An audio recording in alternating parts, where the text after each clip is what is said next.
this a reissue or the same one? It's the same one. All right, okay, then we'll play a wee bit.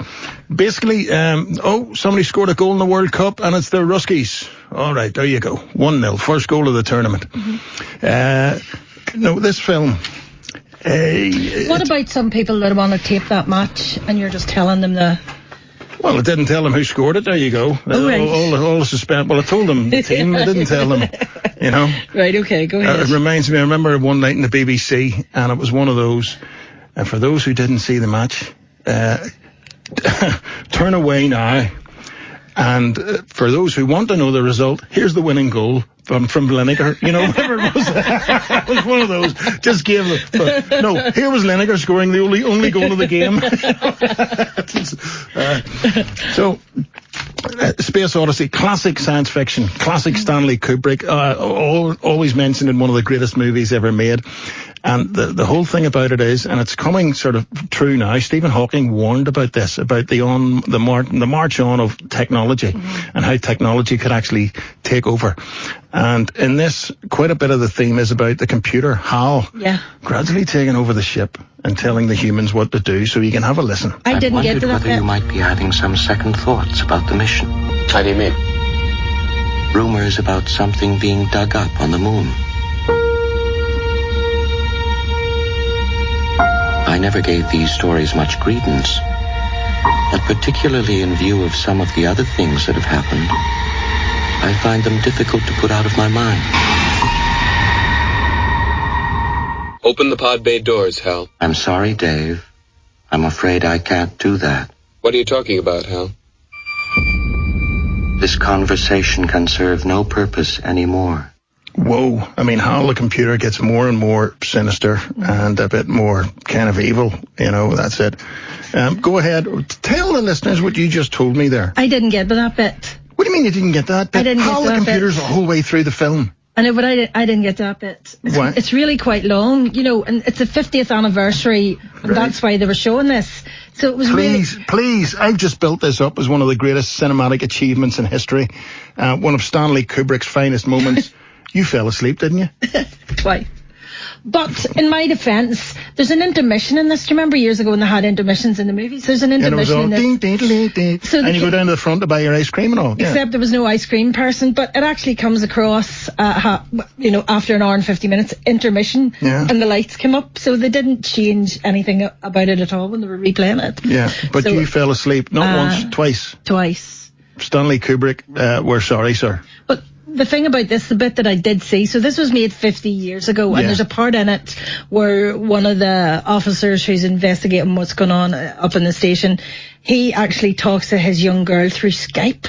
Yeah. 50 years ago, he's using Skype, Using Skype. Well, for those who don't know, it's basically about this guy has to visit what is essentially a space station, you know, and HAL, the computer's becoming more and more erratic, and he's going, no, I'm going to shut off the oxygen now, you know, that kind of thing, and it gets really creepy.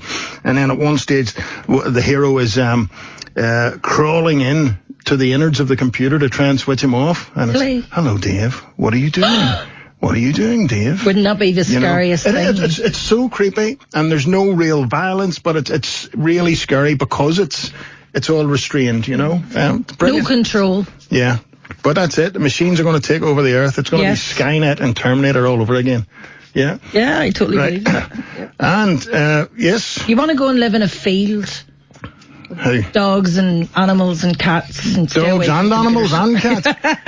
Johnny Kubrick helped them fake the moon landings, allegedly. See, that's an argument comes around all the time. So the whole time my granny was alive and she died in 1979, she never believed that was true. I do believe, but she never believed that was true. She thought it was rubbish. Or do you have I was totally convinced but there's more information coming through about the Van Allen radiation belts, and would maybe put a wee doubt in your head about how they managed to survive. Yeah, seriously, yeah. I love a good conspiracy. Anything like a conspiracy. It doesn't matter what it is. Somebody says to me, You know, I heard him on the bar, told me that. And, did he? And what else? You know, just give me more scandal, you know. Here, I have a question to ask you before you go anywhere. Have you seen the new bus stops? They're really swanky and they're really nice. Have you seen them? No. Well, they're up and down the road and they're really, really nice. I think they're all over Belfast. But there's a wooden part that comes down in a slant. Mm-hmm. And is that specially for leaning on? Because there's a wee bit where you can sit, and there's this wooden part that comes down in a slant. Was it just a lean on? I think it's a lean. Can it half sit on it? I think it is a lean. Right. If anyone knows any different. Am I right? Do the stations they have these digital, or the bus stop, have digital readouts? Your next bus is in 10 minutes and all? Those ones have been around. Those ones. Your next bus is. Your guess is as good as ours. But they've been around for years. But these other ones are very swanky and very streamlined. And a lean, is that a bit for leaning? Okay, we'll see. So a couple of people can lean. It's kind of a shelf, but you're not allowed to put your drink on it because it tilts, you know. It's not a bar. You're not allowed to put your drink on it. It's Belfast. Everyone will use every flat surface as a bar. It doesn't matter where it is. By the way, Storm Hector. Yes. Did you get the experience of the wind last night? Oh, I thought you were naming a dog. No, the Storm Hector.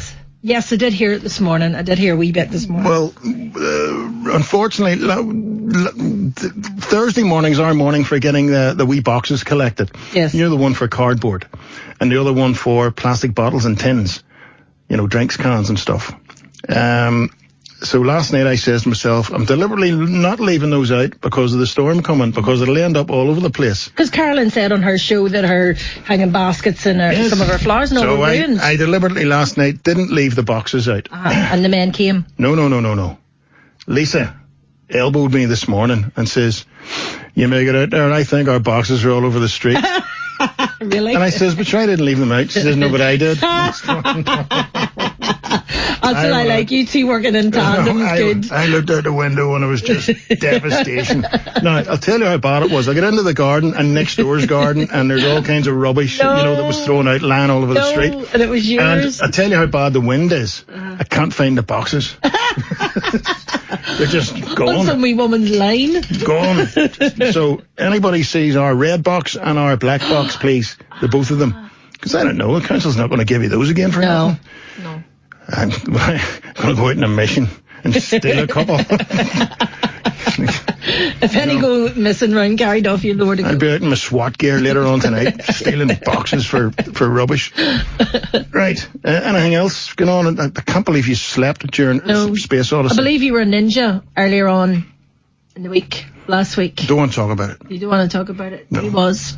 Ask him to talk about it, he was. No, well, I managed to vault a fence. It's about 7 foot high fence. With those 3 legs, he must have been in pain. He must have been in pain. No, it was one of those. The adrenaline carries you, and then the next day I was like, whoa, I can't move. Those muscles haven't done that. Really did get up the fence, didn't you? Scale the fence, that's all. Like they did on TV. Needs must. Yeah. Right, I'll be back in a wee minute. There are now more ways than ever to listen to U105. Tune in on FM, DAB, online, on your mobile, and now you can ask your voice-activated speaker to play U105. Alexa, play U105. Try it now. Okay, right. What do you want? Okay, can I mention the Alexa? Go ahead. Please. Listen, you and Mama with technology, sure, that's a gig. The thing is, Tommy C, one of our listeners who I talk to regularly, he told me about the Alexa Dot. And it's not just that, but it's great company, and you can argue with it and ask it to tell you jokes. It's a wee robot that size. Yes, but it's you ask her to tell you jokes, and she tells you jokes, and if you ask her to curse, she says, I'm afraid I cannot do that. It's a laugh. Hold on. It's really good. That's the biggest advance in interpersonal technology, and you're asking it to curse? No, I just... Go on, say something mad. No, I just... Because I knew it wouldn't, but I asked it... You can ask it various funny things, and it's wired to... It actually learns from the things... Because the ads on TV shows you a suave, sophisticated guy coming through and going, Alexa, lock the garage doors. Alexa, what's the stock market in Tokyo? Or sorry, Alexa. And you're going, Alexa, say something dirty? No, I didn't say that. I just, because it doesn't curse, so it won't say anything rude or bad, but it'll tell you a joke and it'll sing a song. You ask Alexa, can you sing? So it's very essential. And it'll play U105 for you. Yes, and that's the thing. And then you say, Alexa, play with U105, and it plays it. But it's good company. I thought it was so much fun. Fight Academy Sean's been in touch. Says, I used to listen to your show every day as I was on day shift, and I love the crack with Linda on a Thursday. And I used to wonder why you called her show at nights the Head the Ball Club. Now I listen at nights, and I have to say the title is fully justified, maybe even understated, but she deals with the head the balls brilliantly. All right, that's a compliment for you. I have to say, we call them the head the balls, and I am included in that, but very nice people, really nice people. Wouldn't harm a fly. Seriously. No, they're good crack. I've sat in with you on your show a couple of times. Brilliant fun. It's a pity you just couldn't broadcast everything. Although I don't think you draw the line very high at all. Johnny, Linda's not alone sleeping in the pictures. A few years ago, I took my then 10-year-old to see Johnny Depp in Alice in Wonderland. Worst movie in the history of bad movies. I fell sound asleep after 15 minutes. The young lad woke me at the end credits, says Shimmy and Yuri.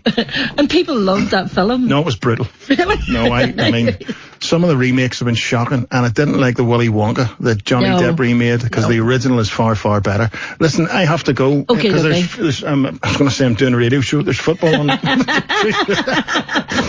When are you on your Heat the Ball? Saturday from 10 o'clock until 2. Okay, thank you. Bye-bye.